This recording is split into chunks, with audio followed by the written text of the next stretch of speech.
बिस्मिल्लाहिर्रहमानिर्रहीम। अस्सलाम वालेकुम। आज 27 अगस्त बरोज़ इतवार हम बात करेंगे पाकिस्तान तहरीक इंसाफ ने बल्दियाती इंतखाबात जो ज़िमनी इंतखाबात थे खैबर पख्तूनख्वा में मैदान मार लिया है और इमरान खान जेल में बैठ कर भी बड़ा इलेक्शन जीत गया। और आज मैं ये समझता हूँ कि ये वाज़ेह पैगाम है कि अगला जो इंतखाबात होंगे जनरल इलेक्शन, उसमें पाकिस्तान तहरीक इंसाफ को कैसे कामयाबी मिलेगी, किस बड़े बड़े बुर्ज को गिराया है पाकिस्तान तहरीक इंसाफ के कैंडिडेट्स ने, उसकी तफसील मैं आपके साथ शेयर करूंगा। ये बेसिकली 72 नशिस्तों पर इंतखाबात थे खैबर पख्तूनख्वा की, जिसमें भारी अक्सरियत हासिल कर चुकी है पाकिस्तान तहरीक इंसाफ। उसकी तफसील मैं आपके साथ शेयर करूँगा। साथ हम बात करेंगे साइफ़र, गुमशुदा साइफ़र से मुतल्लिक आज दोबारा अटक जेल में इमरान खान से तफ्तीश की गई है और ज़क्का अशरफ की बरतरफ़ी से मुतल्लिक लाहौर हाई कोर्ट में एक दरख्वास्त दायर की गई थी, उस पर भी समाअत हुई है। उसकी तफसील भी मैं आपके साथ शेयर करूंगा। सबसे पहले तो हम बात करते हैं कि इस वक्त जो एहतजाज का सिलसिला जारी है और मौजूदा हुकूमत के ख़िलाफ़, निगरान हुकूमत के ख़िलाफ़ जो एहतजाज है, जहाँ पर जमात इस्लामी ने ऐलान किया है एहतजाज का 2 सितंबर को। आज जमात इस्लामी का कहना है कि उनके 24 से 30 कारकुनान को इस्लामाबाद में महंगाई के ख़िलाफ़ एहतजाज की बुनियाद पर गिरफ़्तार किया गया है। पाकिस्तान तहरीक इंसाफ का यह कहना है कि उनके रावलपिंडी में और कराची में और मुख्तलिफ़ शहरों में उनकी आज रैलियाँ थीं और गुब्बारे उन्होंने छोड़ने थे पाकिस्तान तहरीक इंसाफ के झंडे साथ लगा के। उस पर 24 लोगों को सिर्फ रावलपिंडी से गिरफ़्तार किया गया, लाहौर से भी गिरफ़्तारियाँ हुई हैं और कराची में बड़े पैमाने पर गिरफ़्तारियाँ हुई हैं और लाठी चार्ज भी हुआ है। तो मैं समझता हूँ कि ये निगरान हुकूमतें, लाहौर में और इस्लामाबाद में तो पहले यही कुछ हो रहा था, लेकिन निगरान हुकूमत लाहौर में ऐसा कह रही थी तो निगरान हुकूमत ने इस्लामाबाद में भी वही किया और निगरान हुकूमत जो साबिक जज हैं सुप्रीम कोर्ट के, उन्होंने भी वही काम किया और आइन में जो पुरअमन एहतजाज की शिक है उसको एक तरह से इन्होंने ख़त्म कर दिया। वहीं पे अब एक बड़े एहतजाज की निगरान हुकूमत के ख़िलाफ़ अब तक का सबसे जो पहला बड़ा एहतजाज है उसका ऐलान किया है ताजर बिरादरी ने। ताजरों का 29 अगस्त को महंगाई के ख़िलाफ़ मुल्क गिर एहतजाज का ऐलान किया गया है। मरकज़ी तंजीम है ताजरान पाकिस्तान की, उसके सदर मोहम्मद काशिफ चौधरी ने ये ऐलान किया है बाकायदा तौर पर प्रेस कॉन्फ्रेंस में। उन्होंने कहा कि 29 अगस्त को महंगाई, बिजली और पेट्रोलियम मसनूआत की कीमतों में ज़ालमाना इजाफ़े के ख़िलाफ़ कराची से खैबर तक मुल्क गिर यौम एहतजाज का ऐलान करते हुए कहा कि महंगाई ने पाकिस्तानी कौम और ताजर बिरादरी को शदीद ज़हनी मरीज़ बना दिया है। उन्होंने कहा कि एहतजाज के बावजूद हुक्मरानों के कानों पर अगर जूं न रेंगी तो 2 सितंबर को मुल्क गिर पहिया जाम शटर डाउन करेंगे और हुक्मरानों को मजबूर करेंगे कि वो पेट्रोलियम मसनूआत और बिजली की कीमतों में ज़ालिमाना इजाफ़ा फौरी वापस लें और महंगाई की चक्की में पिसी कौम को रिलीफ देने के लिए इक़दामात उठाएँ।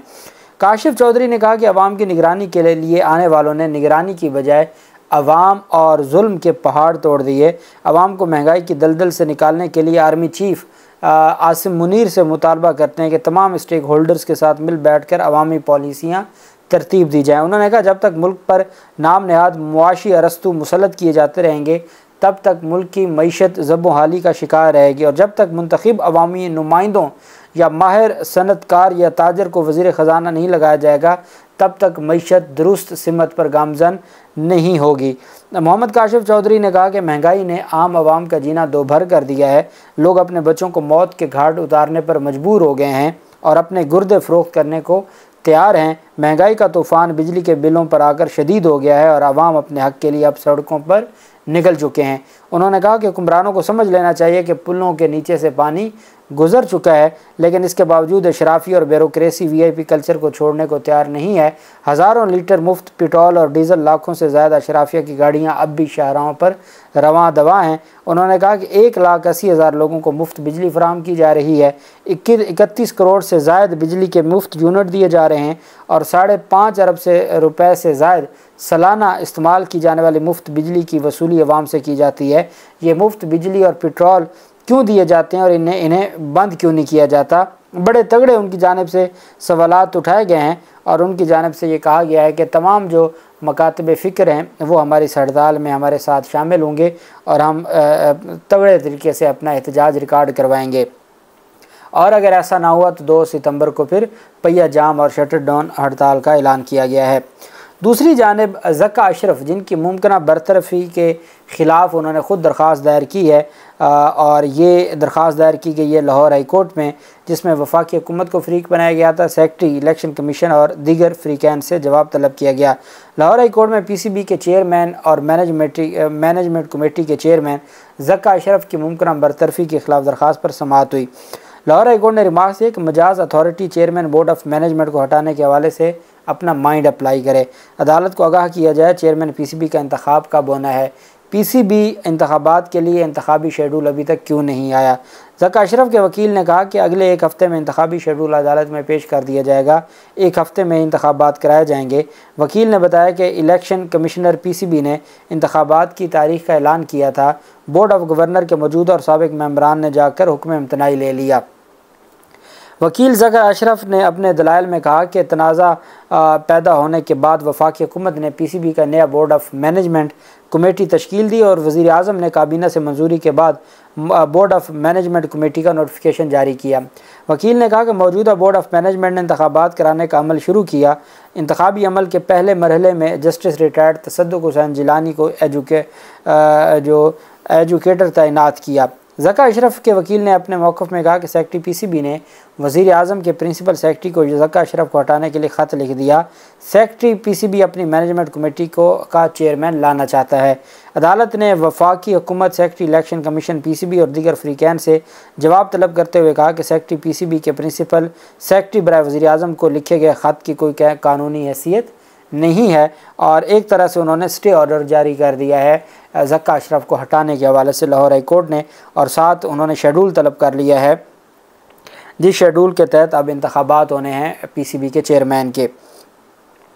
वफाकी तहकीकाती एजेंसी ने तोशाखाना केस में ज़ेर हिरासत इमरान खान को अटक जेल में गुमशुदा साइफ़र सिफारती जो केबल था उससे मुतल्लिक़ केस में दोबारा पूछगछ की, जो मुबैना तौर पर कहा गया है कि इमरान खान गुम कर चुके हैं।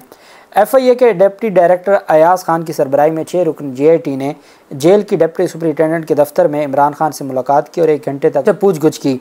और इसके अलावा FIA के इंसदाद दहशतगर्दी विंग ने गुमशुदा साइफ़र के हवाले से मुकदमा दर्ज किया हुआ और उससे मुतल्लिक सवाल जवाब किए गए जो उन्होंने गुज़श्ता बरस अपनी हुकूमत के ख़ात्मे से कबल एक जलसे के दौरान लहराया था और उसे रूस के बारे में अपना मौक़िफ़ की वजह से ख़ुद को इक़्तिदार से हटाने की अमरीकी साजिश का सबूत करार दिया था। और अब ये जो FIA है वो इब्तदाई तौर पर एक खुफिया सफारती केबल के मतन को ज़ाहिर करने और इसे अपने पास रखने पर इमरान खान से तफ्तीश कर रही थी। अब उन्होंने उसके गुम होने पर भी तफ्तीश शुरू कर दी है। आज़म खान का जो बयान आया था मुबैना तौर पर कि उन्होंने ये साइफ़र इमरान खान के हवाले किया था, जिन्होंने बाद में उन्हें बताया कि उन्होंने वो साइफ़र खो दिया है और बार बार दरख्वास्त के बावजूद वो वापस नहीं लौटाया। तो ये बेसिकली अब चूँकि वो साइफ़र हमारे यहाँ तो वज़ीर आज़म हाउस में जिस तरीके से कार्रवाई होती रही है और जिस तरीके से बार बार वहाँ से चीज़ें गुम भी होती रही हैं और वहाँ पर ऑडियोज़ और वीडियोज़ रिकॉर्डिंग होती रही है मुंतखब वज़ीर आज़म की, तो फिर तो हमारा वज़ीर आज़म हाउस तो वैसे ही महफूज नहीं है। और अभी जो पिछले हफ़्ते ये निगरान हुकूमत में एक दस्तावेज़ सामने आई है कि जो सीनियर ओहदेदारान हैं वज़ीर आज़म हाउस के, उनका डाटा हैक किया जा रहा है और उनसे सीक्रेट इन्फॉर्मेशन ली जा रही है या सीक्रेट इन्फॉर्मेशन के लीक होने का ख़तरा है।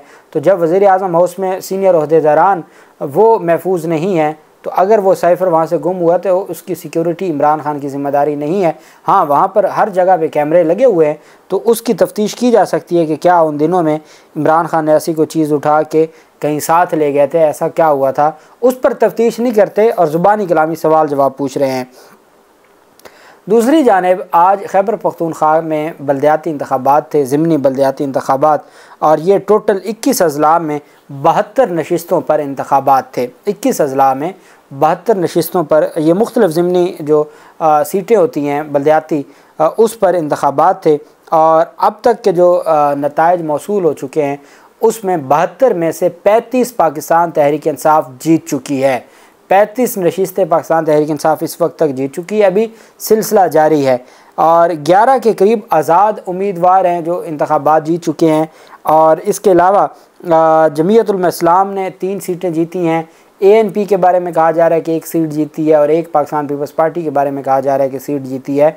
पाकिस्तान तहरीक इंसाफ इस वक्त तक अभी तमाम रिज़ल्ट मुकम्मल नहीं हुए और यही लग रहा है कि आज़ाद के अलावा पाकिस्तान तहरीक इंसाफ क्लीन स्वीप करने जा रही है। और आज़ाद आप जानते हैं वही जिनको पाकिस्तान तहरीक इंसाफ की टिकट नहीं मिलती, जो बाद में पाकिस्तान तहरीक इंसाफ ही को ज्वाइन कर लेते हैं। तो लग ये रहा है कि पाकिस्तान तहरीक इंसाफ इन 72 में से 50 से ज़ायद सीटें लेने जा रही है। ये बहुत बड़ी डेवलपमेंट है, ये 2/3 मेजॉरिटी है जो पाकिस्तान तहरीक इंसाफ ले रही है इस ज़िमनी इंतखाबात में 72 सीटों में से। और इमरान खान जेल में हैं, इमरान खान को जेल से बाहर आने के लिए मामलात को लटकाया जा रहा है। उनकी जमात पर इस हद तक क्रैकडाउन है कि वो अगर कुरान पाक की बेरुमती के ख़िलाफ़ एहतजाज करें तो उनके लोगों को गिरफ़्तार किया जाता है। वो अगर 14 अगस्त मनाने की कोशिश करें तो उनके लोगों को गिरफ़्तार किया जाता है। वो अगर गुब्बारे हवा में छोड़ना चाहें झंडों के साथ तो उस पर एतराज़ लगाया जाता है और गिरफ़्तारियाँ होती हैं। वो एहतजाज करते हैं तो आज भी उनके ऊपर लाठी चार्ज किया जाता है। आज भी पाकिस्तान तहरीक इंसाफ का झंडा आप ना घर पे लहरा सकते हैं, ना आप बाहर गाड़ी पे लेके जा सकते हैं। इन तमाम चीज़ों को मद्देनज़र रखते हुए कैदी नंबर 804 सवात जो मुराद सईद का हल्का है, तमाम की तमाम 6 नशिस्तों पर पाकिस्तान तहरीक इंसाफ जीत गई। मर्दान में 1 सीट के अलावा बाकी तमाम सीटें पाकिस्तान तहरीक इंसाफ जीत गई। हरीपुर में पाकिस्तान तहरीक इंसाफ जीत गई है। बाकी जो अजला हैं उनसे रिपोर्ट्स सामने आ रही हैं और पाकिस्तान तहरीक इंसाफ को ये बहुत बड़ी कामयाबी है। ये ऐसी कामयाबी है उसके मुकाबले में आप देखें अगर 13-14 सीटें आज़ाद ले जाते हैं तो जो PDM है उसमें उनके पल्ले तो बच्चा कुछ नहीं है। आप जमीयत उलमा इस्लाम को देख लें, ANP को देख लें, 1-1, 2-2, 3-3 सीटें उनके पास हैं। तो ये पाकिस्तान तहरीक इंसाफ का वो सर चढ़ के बोलता जादू है जिसकी वजह से ये जनरल इंतखाबात से खौफज़दा हैं और उसकी तारीख़ देने को तैयार नहीं है। बहुत बड़ी कामयाबी है पाकिस्तान तहरीक इंसाफ की। अल्लाह पाक पाकिस्तान का हामी नासिर हो। बहुत शुक्रिया। अल्लाह हाफिज़। पाकिस्तान जिंदाबाद।